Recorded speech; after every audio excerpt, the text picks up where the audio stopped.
அனைவருக்கும் வணக்கம். இன்றைய தினமணி செய்தித்தாள்ல என்ன செய்திகள் இருக்கு அப்படிங்கறத பார்ப்போம்.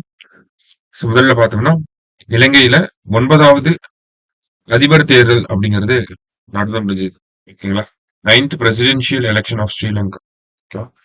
சோ அதுல தற்போதைய அதிபராக இருந்த பிரசிடென்டா இருந்த ரணில் விக்ரமசிங்கே அவர் தோற்கடிக்கப்பட்டு புதிய அதிபராக யார் வந்திருக்காங்க அப்படின்னு பார்த்தோம்னா, அனுரகுமார திசாநாயக்க இவர் தான் வந்திருக்காரு. சரிங்களா? அனுரகுமார திசாநாயக்கா அப்படிங்கிற இவர் தான் இலங்கை அந்த நாட்டினுடைய புதிய அதிபராக புதிய பிரசிடென்டாக வந்திருக்காரு. சரிங்களா? சோ ஜஸ்ட் அதை தெரிஞ்சுக்கிட்டா போதும். ஏன்னா நம்மளோட நெய்பரிங் கண்ட்ரி. அடுத்தது இன்றைய திருக்குறள் பார்த்தோம்னா, ஒள்ளும் வாய் எல்லாம் வினை நன்றே ஒள்ளாக்கால் செல்லும் வாய் நோக்கிச் செயல். இயலும் இடத்தில் எல்லாம் செயலை செய்து முடித்தல் நல்லது. இயலவில்லையானால் பயன்படும் இடம் நோக்கியாவது செய்ய வேண்டும் அப்படின்னு சொல்லி கொடுத்துருக்காங்க. சரிங்களா? நம்மளால எங்கெல்லாம் செய்ய முடியுமோ அங்க செஞ்சு முடிச்சிடணும். செய்ய முடியாத இடத்துல பார்த்து செய்யக்கூடாது. பயன்படக்கூடிய இடங்களை நோக்கி நம்ம செயல்களை செஞ்சுக்கிட்டே இருக்கணும் அப்படின்னு சொல்றாங்க. திருக்குறள் 673 அதிகாரம் வினை செயல் வகை. அடுத்ததா பாருங்க, நம்மளுடைய பிரதமர் அமெரிக்கால இருக்காரு. வில்மிங்டன் டெலவேர்ல குவாட் சமிட் அட்டன் பண்ணிட்டு இருக்காரு. அதை பத்தின செய்திகளை நேற்று நம்ம பார்த்திருந்தோம். அதுல ஒரு முக்கியமான ஒரு ஒப்பந்தம், நிறைய முக்கியமான விஷயங்கள் பேசப்பட்டுச்சு. அது நமக்கு எக்ஸாம் பாயிண்ட் ஆஃப் வியூல ரிஃப்ளெக்ட் ஆகுற அளவுக்கு இருக்கக்கூடிய ஒரு விஷயம்னா, அமெரிக்க இந்திய ராணுவத்துக்கான செமிகண்டக்டர் தயாரிப்பு ஆலை, அதற்கான ஒரு ஒப்பந்தம் கையெழுத்தாச்சு. அமெரிக்க ராணுவம், துணை ராணுவம் மற்றும் இந்திய பாதுகாப்பு படைகளின் பயன்பாட்டுக்கான செமிகண்டக்டர் தயாரிப்பு ஆலை கொல்கத்தாவில் அமைக்கப்பட உள்ளது. ஓகேங்களா? இப்ப யாரு இதை யூஸ் பண்ண போறாங்க? ஒரு செமிகண்டக்டர் பிளான்ட். அந்த செமிகண்டக்டர் பிளான்ட் எதுக்கெல்லாம் யூஸ் ஆக போகுதுன்னா, அமெரிக்கன் ஆர்மி, உங்களோட அந்த துணை ராணுவம் மற்றும் இந்தியாவோட பாதுகாப்பு படைகளுக்கு மட்டுமே பயன்படக்கூடிய ஒரு செமிகண்டக்டர் ஆலையை கொல்கத்தாவில உருவாக்க போறாங்க. அதற்கான ஒப்பந்தம் கையெழுத்தாயிருக்கு. அமெரிக்க ராணுவத்தின் ஆதரவுடன் சக்தி என்ற பெயரில் அடுத்த ஆண்டில் அமைக்கப்படும் இந்த ஆலை, சக்தி அப்படிங்கிற பெயர்ல இந்த ஆலையை அமைக்க போறாங்க. அதனுடைய பெயர் சக்தி, செமிகண்டக்டர் பிளான்ட் சக்தி. இந்த ஆலை நாட்டின் பாதுகாப்பு துறைக்கான முதல் செமிகண்டக்டர் ஆலை என்ற சிறப்பை பெற உள்ளது அப்படின்னு கொடுத்திருக்காங்க. சோ டிஃபென்ஸ் செக்டாருக்காக இருக்கக்கூடிய ஃபர்ஸ்ட் செமிகண்டக்டர் பிளான்ட் அப்படிங்கறதான் இந்த இடத்துல சொல்ல வராங்க. ஓகே, டிஃபென்ஸ் செக்டாருக்காக இருக்கக்கூடிய முதல் செமிகண்டக்டர் ஆலை அப்படிங்கறத சொல்லியிருக்காங்க. சோ அது தெரிஞ்சுக்கிட்டா போதும். அடுத்ததா பார்த்தோம்னா, நமக்கு முதல் தங்கத்துடன் வரலாறு படைத்தது இந்தியா அப்படின்னு கொடுத்துருக்காங்க. நமக்கு 44வது செஸ் ஒலிம்பியாட் நமக்கு மகாபலிபுரத்துல சென்னையில நடந்துச்சு இல்லையா? அதே மாதிரி 45வது செஸ் ஒலிம்பியாட்ல பார்த்தோம்னா நமக்கு புடாபெஸ்ட் அப்படிங்கிற சிட்டியில் நடந்துட்டு இருக்கு. ஓகேங்களா? புடாபெஸ்ட் ஹங்கேரியோட கேபிட்டல். ஹங்கேரி யூரோப்ல இருக்கு. ஓகேங்களா? சோ புடாபெஸ்ட்ல நமக்கு 45வது செஸ் ஒலிம்பியாட் அப்படிங்கிறது நடந்துட்டு இருக்கு. சோ அங்க இந்திய அணி தங்கப்பதக்கம் ஜெயிச்சிருக்காங்க. ஹங்கேரியில் நடைபெற்ற 45வது செஸ் ஒலிம்பியாட் போட்டியில் இந்திய ஆடவர் மற்றும் மகளிர் அணிகள் தங்கம் வென்று அசத்தின அப்படின்னு சொல்லி கொடுத்திருக்காங்க. அதாவது இந்த போட்டி வரலாற்றிலேயே இந்தியா தங்கம் வாங்குறது இதுதான் முதல் முறை. இதற்கு முன்னர் பார்த்தோம்னா இந்தியாவோட மென்ஸ் டீம் 2014 and 2022ல பிரான்ஸ் மெடல் வின் பண்ணிருப்பாங்க. அதே மாதிரி விமென்ஸ் டீம் பார்த்தோம்னா 2022ல பிரான்ஸ் மெடல் வின் பண்ணிருப்பாங்க. அதிகபட்சமே பிரான்ஸ்ல வின் பண்ணியிருந்திருக்கும்.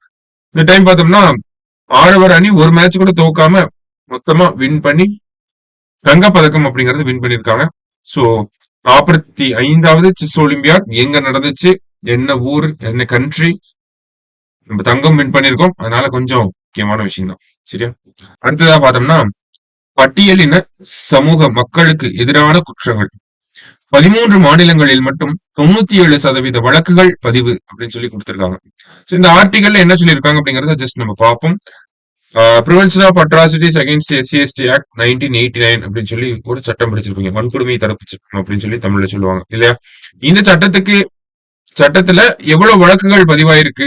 2022ஆம் ஆண்டுக்கான ஒரு அறிக்கையை மத்திய அரசாங்கம் வெளியிட்டிருக்காங்க. 2022ஆம் ஆண்டு இந்த சட்டத்துல எவ்வளவு வழக்குகள் பதிவாயிருக்கு அப்படிங்கறத சொல்லியிருந்தாங்க. அந்த ரிப்போர்ட் எடுத்து பாக்குறப்ப ஒரு ஏறக்குறைய ஒரு 13 மாநிலங்கள் மட்டுமே கிட்டத்தட்ட 97% வழக்குகளுக்கு காரணமாக இருக்கு அப்படிங்கறது நம்மளால புரிஞ்சுக்க முடியுது. ஓகேங்களா? இப்ப SCக்கு எதிரான குற்றங்கள் அப்படின்னு பார்த்தோம்னா கிட்டத்தட்ட ஒரு 51,000 வழக்குகள் பதிவு செய்யப்பட்டிருக்கு. அதுல அதிகபட்சமா பார்த்தோம்னா 12,000 வழக்குகளோட உத்தரப்பிரதேசத்துலதான் அதிகமா இந்த ஒரு விஷயம் இருந்திருக்கு. எஸ்டி அமைப்பினர் அப்படின்னு பார்த்தோம்னா அவங்களுக்கு எதிராக ஏறக்குறைய 9,789 வழக்குகள் கிட்ட பதிவாயிருக்கும். ஏறக்குறைய 10,000 வழக்குகள்னு வச்சுக்கலாம். இதுல அதிகமா எங்க அப்படின்னு பார்த்தோம்னா மத்திய பிரதேச மாநிலத்துல பார்த்தோம்னா கிட்டத்தட்ட நமக்கு 2,000க்கும் மேற்பட்ட வழக்குகள் வந்து பதிவாயிருக்கு. கிட்டத்தட்ட 3,000 வழக்குகள் கிட்ட பதிவாயிருக்கு. சரிங்களா? சோ அப்ப அரசாங்கம் என்ன சொல்லியிருக்காங்க அப்படின்னு பார்த்தோம்னா எஸ்சி எஸ்டி ஆக்ட் கொண்டு வந்ததுக்கு அப்புறமும் இன்னும் அந்த குற்றங்களின் எண்ணிக்கை அப்படிங்கிறது கம்மியாகுது. ஒரு சில மாநிலங்கள்ல கம்மியாயிருச்சு. இப்ப தமிழகம், தென் மாநிலங்கள் அப்படின்னு பார்த்தோம்னா அது இந்த லிஸ்ட்லயே வரல. ஓகேங்களா? அந்த சென்ட்ரல் ஸ்டேட்ஸா இருக்கக்கூடிய ஒரு 13 மாநிலங்கள்ல இன்னமும் இந்த மாதிரி சட்டங்களுக்கு எதிராக வழக்குகள் அப்படிங்கிறது சட்டங்கள்ல வழக்குகள் அப்படிங்கிறது போடப்பட்டுட்டே வருது அப்படின்னு சொல்றாங்க. இன்னமும் இன்னும் 2-3 விஷயங்கள் என்ன அப்படின்னு பார்த்தோம்னா நமக்கு இந்த சட்டங்களுக்கு கீழே இருக்கக்கூடிய கன்விக்ஷன் ரேட், கேஸ் போடுறோம், அந்த குற்றவாளி குற்றம் நிரூபிக்கப்பட்டு கன்விக்ட் ஆகிறார் அப்படிங்கறத நம்ம இந்த கன்விக்ஷன் ரேட்னு பாக்குறோம். அது பார்த்தோம்னா 39% இருந்தது, படிப்படியா குறைஞ்சி இப்ப 32% இருக்கு. கடந்த 3 ஆண்டுகள்ல ஒரு 7% குறைஞ்சிருச்சு கன்விக்ஷன் ரேட் அப்படிங்கிறது. சரிங்களா?